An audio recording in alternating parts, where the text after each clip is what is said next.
Ну что, друзья мои, абхазы, все уже ознакомились с новым отельным ваучером Российской Федерации. Да-да, можете вместе со мной его вот сейчас здесь прочитать, где всеми вам знакомыми буквами написано: Абхазия, Пицунда, Краснодарский край, Россия. Еще раз, Россия. То есть уже можно сказать, практически это выходит на официальный уровень громкости, где говорится о том, что Абхазия уже является Россией. А также здесь написано, что якобы представители власти, так называемой абхазской власти, должны выступить и что-то сказать в противовес. Ведь это же неправда, так не должно быть. Россия же, как все громко привыкли кричать, наш стратегический партнер.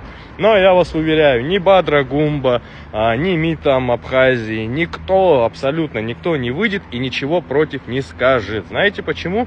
Потому что все, кто сегодня, еще раз говорю, я уже много раз говорил, сидит, так скажем, во власти Абхазии, они все ставленники России.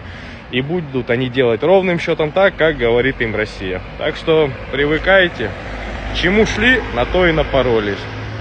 И, к сожалению, только можете мне, конечно, гнусные комментарии писать, что вы, в принципе, и будете продолжать делать, но от правды никуда не убежишь. А я, как вы видите, говорю только правду.